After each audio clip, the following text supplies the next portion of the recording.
نحمده ونصلي ونسلم على سيدنا ومولانا محمد رسوله النبي الأمين المكين الحنين الكريم الرؤوف الرحيم أما بعد فأعوذ بالله من الشيطان الرجيم بسم الله الرحمن الرحيم قال الله تبارك وتعالى في القرآن المجيد والفرقان الحميد شهر رمضان الذي أنزل فيه القرآن هدى للناس وبينات من الهدى والفرقان فمن شهد منكم الشهر فليصمه صدق الله مولانا العظيم وصدق رسوله النبي الكريم الأمين ان اللہ وملائکتہ یصلون علی النبی یا ایہا الذین آمنوا صلوا علیہ وسلموا تسلیما۔ مل کر حضور علیہ الصلوۃ والسلام کی بارگاہ میں ہدیہ عقیدت پیش فرمائیں۔ الصلاۃ والسلام علیک یا سیدی یا رسول اللہ وعلی آلک واصحابک یا سیدی یا حبیب اللہ۔ الصلاۃ والسلام علیک یا نبی اللہ وعلی آلک واصحابک یا سیدی یا رحمت للعالمین۔ اللہ رب العزت کا بے پایہ لطف و کرم اور احسان عظیم کے جس کی توفیق خاص سے آج ہم سب جامع مسجد حاضہ میں نماز جمعہ کی ادائیگی کے لیے جمع ہیں۔ اللہ رب العزت کی بارگاہ میں دعا ہے کہ مالک کائنات ہماری آج کی اس حاضری کو اپنی بارگاہ میں قبول و منظور فرمائے۔ یہ وہ لمحات ہیں کہ جب شعبان المعظم کا آخری جمعۃ المبارک ہے اور آئندہ آنے والے جتنے بھی جمعے ہوں گے 4 جمعے وہ رمضان المبارک کی پر نور ساعتوں میں آئیں گے۔ تو یہ وہ لمحات ہوتے ہیں کہ جن لمحات میں انسان کو خصوصی طور پر ایمان والوں کو انتظار ہوتا ہے کہ کب اس ماہ عظیم کا آغاز ہوگا۔ جو بھی ایمان والا ہوتا ہے اس کے اندر انتظار کی کیفیت پیدا ہو جاتی ہے اور وہ انتظار کرتا ہے کہ کب وہ عظمتوں والے مہینے کا آغاز ہوگا، کب وہ ہمیں سحری کی لذت ملے گی، کب وہ ہمیں نمازوں کے اندر سجدوں کے اندر وہ لذت سرور اور کیفیت ملے گی جو رمضان مبارک کی برکت سے اللہ رب العزت اپنے بندوں کو عطا فرماتا ہے۔ وہ پھر افطار کی لذت ہوتی ہے، وہ پھر نماز تراویح کی لذت ہوتی ہے، وہ اللہ تعالیٰ کی عبادت کرنے میں انسان اور خاص طور پہ مسلمان ایمان والوں کے دل جو ہیں وہ بڑے مائل ہوتے ہیں اور مجلسوں سے ایک تعلق قائم ہو جاتا ہے۔ تو ایمان والوں کو اس کا انتظار رہتا ہے۔ اب یہ جو مہینہ ہے اللہ رب العزت نے فرمایا کہ یہ میرا مہینہ ہے، یہ میرا مہینہ ہے۔ جب یہ مہینہ اللہ رب العزت نے اس کی نسبت اپنی طرف کی تو اللہ رب العزت نے فرمایا کہ یہ جو تمہارے پاس آ رہا ہے اب یہ اس کا تعارف اللہ رب العزت نے قرآن کریم میں ارشاد فرمایا۔ یہ وہ مہمان آ رہا ہے تمہارے پاس۔ سوال پیدا ہوتا ہے اس مہمان کا نام کیا ہے، اس کا مقام اور فضیلت اور مرتبہ کیا ہے، اس کا پیغام کیا ہے، وہ کیا پیغام لے کر آ رہا ہے، اور پھر ذہن میں سوال ہوتا ہے کہ وہ کس مقصد کے لیے آ رہا ہے۔ کوئی بھی مہمان ہوتا ہے تو ہم ایک عام مہمان آئے نا ہمارے گھر کے اندر تو ہم پوچھتے ہیں بھیا آپ کون ہو، کہاں سے آئے ہو، کس کام کے لیے آئے ہو۔ ہم اس سے پوچھتے ہیں کیوں کہ وہ ہمارا مہمان ہے، ہمارے گھر آیا ہے تو کوئی وجہ ہے تو آیا ہے۔ لیکن قربان جائیں یہ وہ مہمان ہے جو اللہ رب العزت نے بھیجا ہے اور خود بھیجا ہے۔ اور قرآن کریم کا آپ پوری جگہ پر مطالعہ کر لیں، 12 مہینے ہیں اسلامی مہینے، کسی بھی اسلامی مہینے کا باقاعدہ نام نہیں لیا، لیکن رمضان کا وہ مہینہ ہے کہ جس کے اندر اللہ رب العزت نے قرآن میں اس کا نام لیا ہے۔ ذہن میں سوال پیدا ہوا مالک کائنات تیرا مہمان آ رہا ہے، اس کا نام کیا ہے؟ اللہ رب العزت نے سورۃ البقرہ کی آیت نمبر 185 کے اندر فرمایا شہر رمضان، رمضان کا مہینہ تمہارے پاس آ رہا ہے۔ اچھا مالک اس کی فضیلت کیا ہے؟ اب مالک تعارف اپنے مہمان کا تعارف کیسا کروا رہا ہے، مالک اس کی فضیلت کیا ہے؟ تو فرمایا کہ پورے مہینے کے اندر اللہ میں نے اس کے اندر برکتیں ہی برکتیں رکھ دی ہیں، اور پھر پورے قرآن کریم کے اندر یہ ایک ایسا مہینہ ہے کہ جس کا میں ذکر خود کر رہا ہوں۔ تو اللہ رب العزت نے خود اس کا تعارف فرمایا، اور جس مہینے کا تعارف خود رب کائنات فرمائے اس کی عظمتوں کا عالم کیا ہوگا۔ یہ تو اس کا نام اللہ رب العزت نے فرما دیا۔ اب مالک اس کا مقام کیا ہے، فضیلت کیا ہے؟ فرمایا الذی انزل فیہ القرآن۔ اب خود رب تعالیٰ نے اس کا تفصیل بیان فرمائی، اس کا تعارف کروایا کہ جو مہمان تمہارے پاس آ رہا ہے یہ وہ مہینہ ہے کہ جس کے اندر قرآن نازل کیا گیا ہے، جس کے اندر قرآن نازل کیا گیا ہے۔ اچھا مالک اس کا پیغام کیا ہے، اس کا پیغام کیا ہے؟ تو پیغام یہ دیا، پیغام یہ ہے، فرمایا ھدی للناس، لوگوں کے لیے ہدایت کا اس میں سامان ہے، لوگوں کے لیے ہدایت کا سامان ہے۔ اب قربان جائیں، اس مہینے کے اندر قرآن نازل ہوا، اس مہینے کے اندر قرآن نازل ہوا، یہ مہینہ لوگوں کے لیے ہدایت کا سامان پیدا کرتا ہے، لوگوں کے لیے ہدایت ہے۔ یہ دو چیزیں آ گئیں۔ اب اس میں قرآن بھی آیا، اس میں ہدایت بھی اللہ رب العزت نے عطا فرمائی۔ قرآن کو مطالعہ کریں تو قرآن بھی لوگوں کے لیے ہدایت کا ذریعہ ہے۔ سمجھ آ رہی ہے بات کی؟ قرآن بھی ہدایت کا ذریعہ، رمضان بھی ہدایت کا ذریعہ ہے، قرآن بھی وسیلہ ہدایت ہے، رمضان بھی وسیلہ ہدایت ہے۔ تو اللہ رب العزت نے یہ پیغام دے دیا کہ دونوں، جو اس کی فضیلت کا عالم کیا ہے، تعارف کیا فرمایا کہ رمضان کا وہ مہینہ ہے جو لوگوں کے لیے ہدایت ہے، اس کے اندر ہدایت بھی اترتی ہے، اس کے اندر قرآن بھی اترتا ہے۔ جو روزے رکھ لیتا ہے اللہ رب العزت اس کو بھی ہدایت دے دیتا ہے، جو اس مہینے کے اندر قرآن پڑھتا ہے اللہ رب العزت اس کو بھی ہدایت دے دیتا ہے۔ تو یہ دگنی ہدایتوں کا نزول ہوتا ہے، دگنی رحمتوں کا نزول ہوتا ہے۔ اور پھر اس مہینے کی برکت، اب پیغام کیا دیا اس مہینے نے؟ پیغام یہ دیا فمن شاہدہ منکم الشہر فلیصم، فمن شاہدہ، تم میں سے کوئی بھی اس مہینے کو پا لے اسے چاہیے کہ وہ روزے رکھے۔ اب مہینے کو پانا کیسا ہے؟ دو مطلب ہو سکتے ہیں، دو مطلب، ایک ہوتا ہے حصول، مہینے کا حاصل ہو جانا، اور ایک ہوتا ہے معرفت، اس مہینے کی معرفت مل جانا۔ گناہگاروں کے لیے یہ حصول ہے کہ اسے یہ مہینہ مل جاتا ہے، اور جو اللہ رب العزت کے خاص بندے ہوتے ہیں، اللہ رب العزت کی بارگاہ میں مقبول بندے ہوتے ہیں، وہ پورا سال اس مہینے کا انتظار کرتے ہیں کہ وہ مہینہ جو رحمتوں والا ہے، مغفرتوں والا ہے، نجات والا ہے، وہ مہینہ کب آئے گا کہ ہمیں اس کی معرفت اللہ رب العزت عطا فرما دے گا۔ جن کو معرفت ہو جاتی ہے نا اس مہینے کی، وہ پورے 11 مہینے اس ایک مہینے کا انتظار کرتے ہیں۔ اس میں لذتیں ہی بڑی ہیں، محبتیں ہی بڑی ہیں، کیفیات ہی الگ، سب سے الگ ہیں۔ تو اس لیے اب اس کا ہم نے استقبال کرنا ہے۔ اچھا اب اس کا مقصد کیا؟ ہم نے دیکھ لیا، نام بھی اللہ رب العزت نے دے دیا، مقام بھی دے دیا، فضیلت بھی دے دی، پیغام بھی دے دیا۔ اب مقصد کیا ہے؟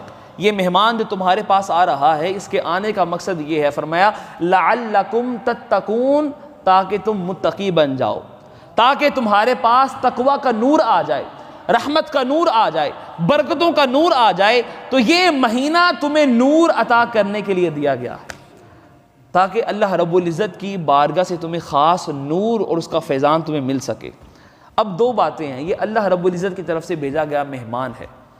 اب ایک عام مہمان آتا ہے تو ہمارے ذہن میں سوالات آتے ہیں کہ مہمان آ رہا ہے، کون ہے، کہاں سے آیا ہے، کتنے دن رکے گا، اس کا مقام اور مرتبہ کیا ہے۔ عام مہمان آئے تو آپ لوگ انتظار کرتے ہیں کہ اس نے آنا ہے، عام مہمان آئے تو انتظار ہوتا ہے۔ تو جو رب کی طرف سے مہمان آئے اس کے لیے ہمیں انتظار نہیں کرنا چاہیے۔ تو جو رب کی طرف سے مہمان آئے وہ کتنا خاص ہوگا۔ یہ دنیا کا ہمارے گھر میں کوئی مہمان آ رہا ہو تو ہم بڑا اس کا استقبال کرتے ہیں، ہم اس کی ہر ایک چیز کا خیال رکھتے ہیں، اور جو بتا کر آئے کہ میں اتنے دنوں کے لیے آ رہا ہوں. جو بعض مہمان آتے ہیں بتا کر نہیں آتے, تو جو میزبان جن کو طریقہ نہیں نہ آتا تو وہ پریشان ہو جاتے. لیکن قربان جائیں اللہ رب العزت نے پہلے ہی بتا دیا یہ جو مہینہ آ رہا ہے یہ پورا ایک مہینہ ہے, جو میں مہمان دے رہا ہوں یہ پورا ایک مہینہ ہے جو تمہارے پاس آئے گا. تو پھر اس کا ہر گھڑی ہر لمحہ مسلمانوں کے لیے رحمت بن جاتا ہے, ہر لمحہ رحمت ہوتا ہے. آپ ہر لمحے کو یہ تصور کریں کہ اللہ رب العزت کی رحمتیں ہمیں جو ہے وہ نصیب ہو رہی, کیونکہ جب بندہ روزے کی حالت میں ہوتا ہے تو پھر روزے کی حالت میں آنے کا مطلب یہ ہے کہ وہ گناہوں سے اپنے آپ کو بچا رہا ہے, اپنے آپ کو بچا رہا ہے. اس کے اندر ایک حیا کی کیفیت پیدا ہو گئی ہے کہ اسے پتہ ہے کہ میں اب اس مقام پر ہوں کہ اللہ رب العزت کی خاطر اس کی رضا حاصل کرنے کے لیے میں نے کھانا پینا چھوڑ دیا ہے, میں نے اپنی نفسانی خواہشات پر کنٹرول کرنا ہے. تو پھر اللہ رب العزت کی خاص رحمتیں اور عنایات ایسے بندوں پر نازل ہوتی.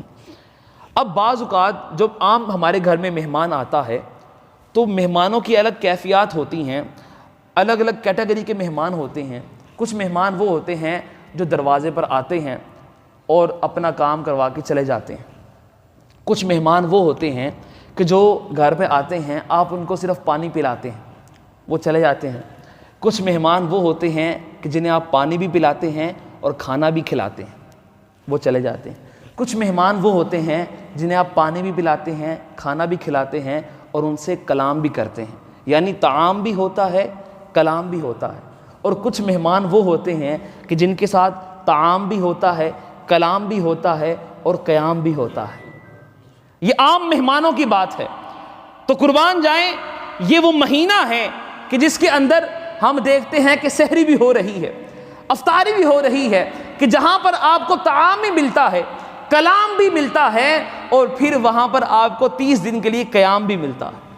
تو یہ خاص مہمان اللہ رب العزت کی طرف سے ہمارے پاس جو آ رہا ہے, تو فرمایا اس کی قدر کرنی ہے. آپ دنیا کی مثال لے لیں, ہمارے گھر میں ایک بہت بڑے عالم دین آ جائیں تو ہم تو پھولے نہیں سماتے اور اس کے لیے بڑا اہتمام کرتے ہیں اور لوگوں کو جا کر بتاتے ہیں کہ فلاں تاریخ کو ہمارے گھر میں فلاں عالم دین آئے گا.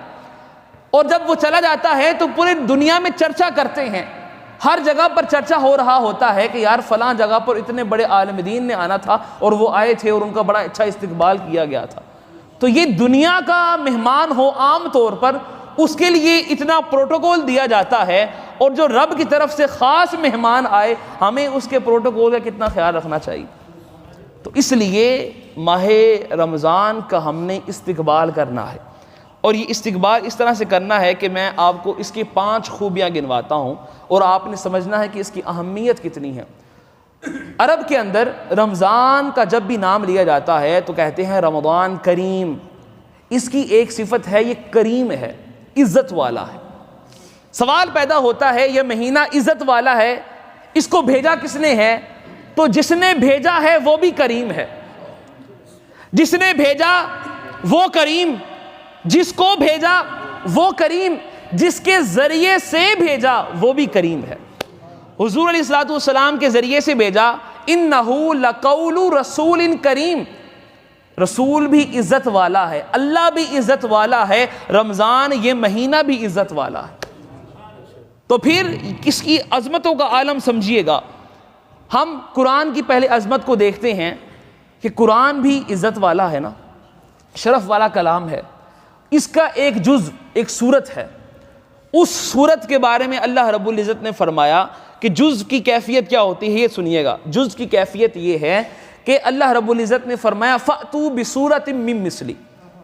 یہ قرآن کا ایک جز اس کی ایک سورت ہے. تو فرمایا کہ اے کافرو, اگر تم قرآن کا مقابلہ کرنا چاہتے ہو تو اس 114 سورتوں میں سے صرف ایک اس کے جیسی کوئی سورت بنا کر لے آؤ. چیلنج دیا قرآن نے. تو پتہ یہ چلا کہ بندہ قرآن کی جز جو ایک سورت ہے اس کی کوئی مثال قائم نہیں کر سکتا, اس جیسی کوئی سورت لے کر نہیں آ سکتا, تو پھر بندہ پورے قرآن یعنی قرآن کے کل کا احاطہ کیسے کر سکتا. تو تو جب بھی ہم بات کرتے ہیں، جب بھی دیکھنا ہو، منطق کا فلسفہ یہ ہوتا ہے جز سے کل کی معرفت ملتی ہے۔ جب بندہ جز کا مقابلہ نہیں کر سکتا تو بندہ کل کا مقابلہ کیسے کرے گا؟ اب یہی فلسفہ دیکھیے رمضان المبارک کے مہینے کے اندر، اس کی رحمتوں اور برکتوں کا عالم کیا ہے۔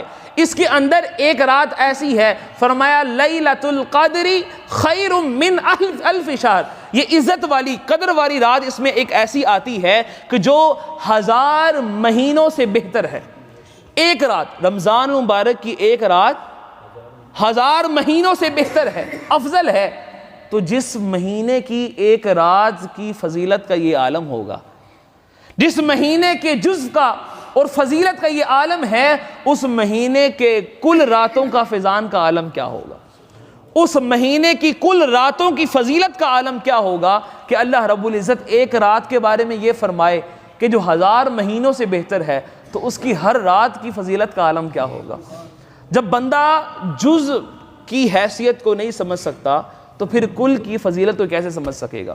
تو اس لیے اس مہینے کی کثرت کے ساتھ ہم نے استقبال کے اندر اس کی فضیلت کو سمجھنا ہے، اور ہم نے یہ سمجھنا ہے کہ اللہ رب العزت نے اس مہینے کو بھی بے مثال بنایا ہے، یہ محبوب مہینہ ہے۔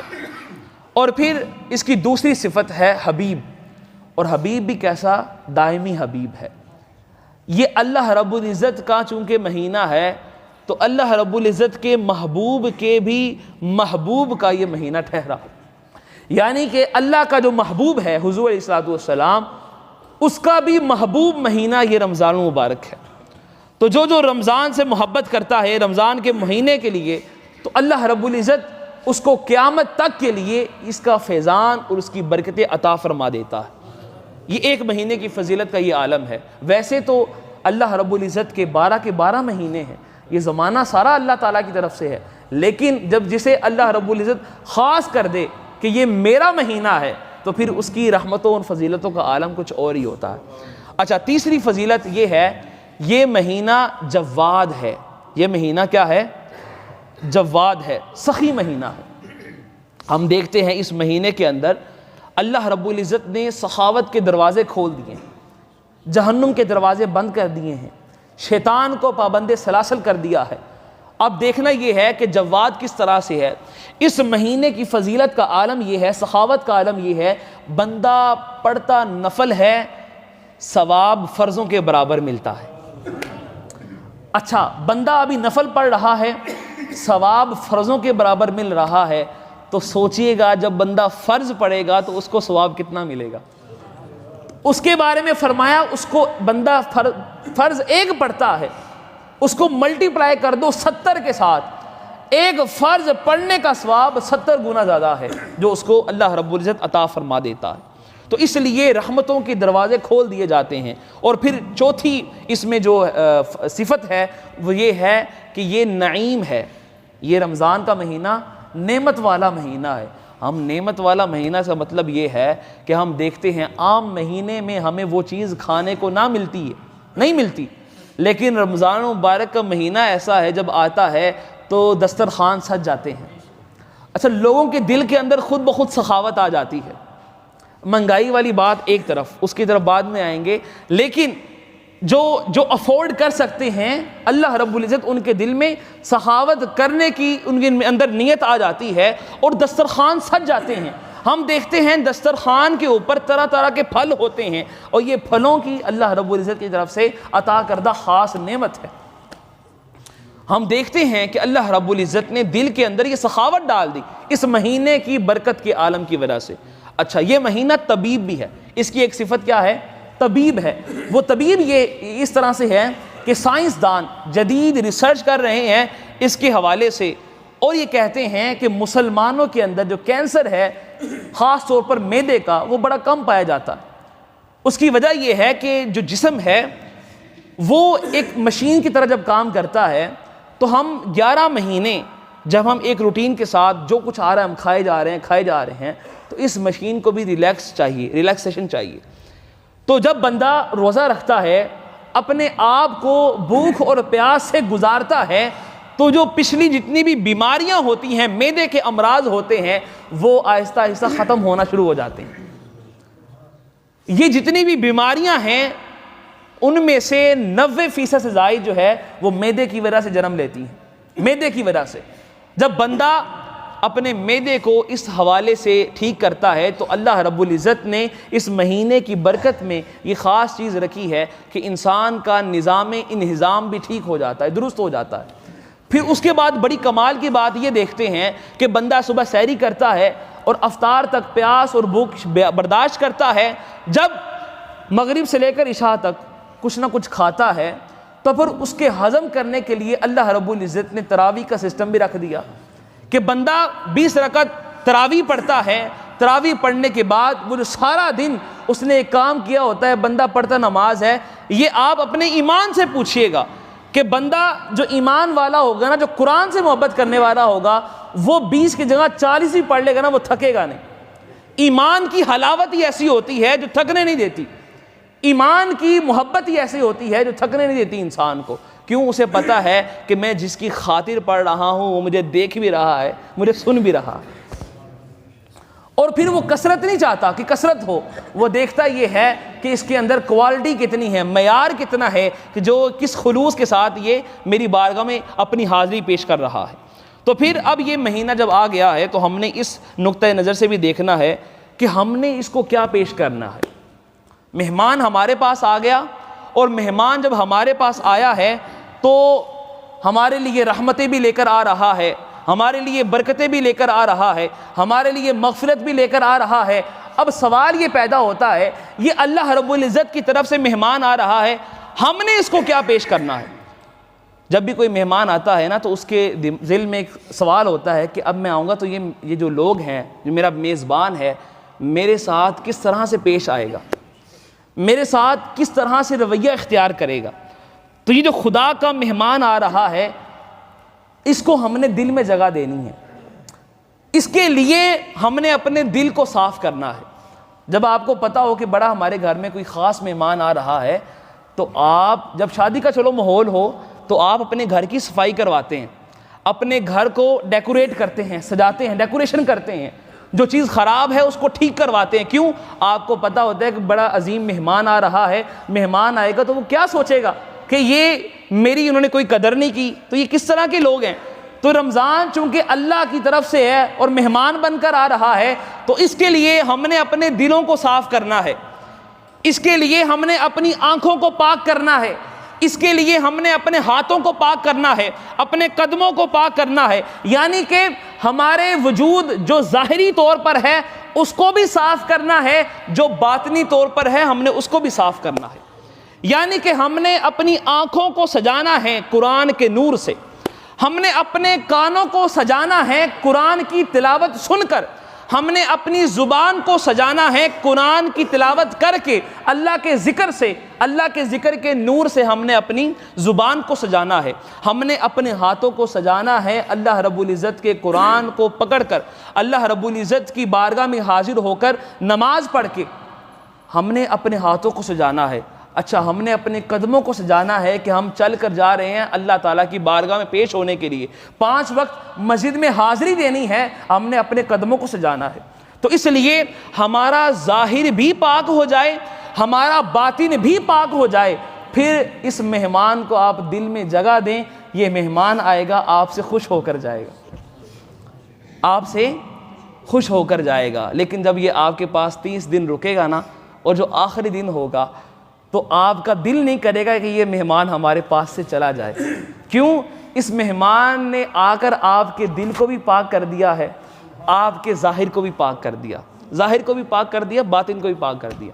تو یہ کیفیات کب پیدا ہوتی ہیں؟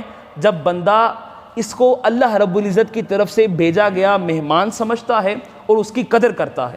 عام مہمان کی قدر نہ کی جائے تو وہ بھی بڑا اپسٹ ہوتا ہے، وہ کہتا ہے یار اس نے میری قدر نہیں کی، تو یہ مہمان واپس اللہ کی بارگاہ میں جائے گا۔ تو یہ سوچ لینا ذرا کہ اگر اس کی ناقدری کرو گے تو یہ کہیں شکایت لگ گئی، جتنے بھی اعمال کیے ہیں سارے برباد ہو جائیں گے۔ اسی لیے حضور علیہ الصلوۃ والسلام نے فرمایا، حدیث قدسی ہے کہ اللہ پاک فرماتا ہے کہ مجھے تمہارے ایسے روزے کی کوئی ضرورت نہیں، تمہاری بھوک اور پیاس کی مجھے کوئی ضرورت نہیں، اگر تم بھوکے بھی رہو، پیاس بھی اختیار کرو اور میری بارگاہ میں آ کر بندگی بجانا لاؤ، اور تمہارے اندر کسی قسم کی کوئی تبدیلی واقع نہ ہو، تو رمضان صرف بھوکے اور پیاسے رہنے کا نام نہیں ہے، بلکہ رمضان جو ہے بھوک اور پیاس کے ساتھ ساتھ اپنے نفس کی خواہش پر قابو پانے کا نام ہے، کہ بندے کا دل نہیں کر رہا اٹھنے کا، بستر چھوڑنے کا، لیکن اسے پتہ ہے میں نے روزہ رکھا ہوا ہے، اب یہ روزہ یہ ڈیمانڈ کر رہا ہے کہ میں اس کی پوری کی پوری جو ہے وہ جو ریکوائرمنٹس ہیں، تقاضے ہیں، وہ پورے کروں۔ اب اس مہینے کا جو استقبال ہے، حضور علیہ الصلوۃ والسلام کس طرح فرمایا کرتے؟ جب یہ مہینہ 29ویں یا 30ویں شعبان ہوتی، حضور علیہ الصلوۃ والسلام صحابہ کرام رضوان اللہ علیہم اجمعین کو جمع فرماتے اور خطبہ دیتے۔ اب دیکھیے گا یہ اسلاف کا طریقہ تھا کہ رمضان کا استقبال کرتے تھے، استقبال رمضان المبارک کی مجالس سجاتے تھے۔ آج یہ طریقے ختم ہو چکے ہیں، رمضان آ رہا ہے بس چاند دیکھ لیا، پتہ لگ گیا ٹی وی میں کہ اب چاند ہو گیا، صبح روزہ رکھنا ہے، نہیں، بلکہ 1-2 دن پہلے اس کے لیے مجالس کا اہتمام کیا جاتا کہ لوگوں تمہارے پاس وہ مہینہ آ رہا ہے۔ حضور علیہ الصلوۃ والسلام فرماتے کہ ما تستقبلون وماذا یستقبلکم، تم کس کا استقبال کر رہے ہو اور کون تمہارا استقبال کرنے والا ہے۔ تو پتہ یہ چلا کہ جو رمضان کا استقبال کرتے ہیں تو یہ اللہ کا جو مہینہ ہے ان کا استقبال کرتا ہے۔ اور پھر حضور علیہ الصلوۃ والسلام نے فرمایا ایھا الناس، اے لوگو، قد اظلکم شہر عظیم، کہ تمہارے اوپر ایک عظیم مہینہ سایہ فگن ہونے والا ہے، شہر فیہ لیلۃ خیر من الف شہر، کہ اس رات، اس مہینے کے اندر ایک رات ایسے آنے والی ہے جو 1000 مہینوں سے بہتر ہے۔ اور پھر فرمایا کہ اس کے اندر 3 عشرے ہیں، پہلا عشرہ جو ہے وہ رحمت کا ہے، دوسرا عشرہ جو ہے وہ مغفرت کا ہے، تیسرا عشرہ جو ہے وہ نجات کا ہے۔ اللہ رب العزت پہلے عشرے میں رحمت نازل فرماتا ہے، دوسرے عشرے میں مغفرت عطا فرماتا ہے، تیسرے عشرے میں بندے کے لیے بخشش فرما کر اس کے لیے جنت کا جو بشارت وہ عطا فرما دیتا ہے۔ تو اس لیے اس مہینے کو اپنے دلوں میں جگہ دیں، دل کے اندر اپنے جو فرش ہے اس کو پاک کریں، اس کے جب پاک ہو جائے گا تو اس کی پورے مہینے کی کیفیات، سرور اور محبتیں آپ کے دلوں میں جب نظر آئیں گی، آپ کو پتہ چلے گا کہ اللہ رب العزت کی خاص رحمتیں کس طرح سے نازل ہوتی ہیں۔ اللہ رب العزت کی بارگاہ میں دعا ہے کہ مالک کائنات ہم سب کو اس مہینے کا استقبال کرنے کی توفیق عطا فرمائے۔ آخر میں اعلان سماعت کیجیے گا، ختم نبوت کانفرنس 2 مارچ بروز اتوار صبح 9 بجے سے لے کر 1 بجے تک پیر سید مدثر حسین شاہ صاحب لسانی علی پور سیدہ شریف میں ہو رہا ہے۔ تمام احباب شرکت فرما کر ثواب دار نصیب۔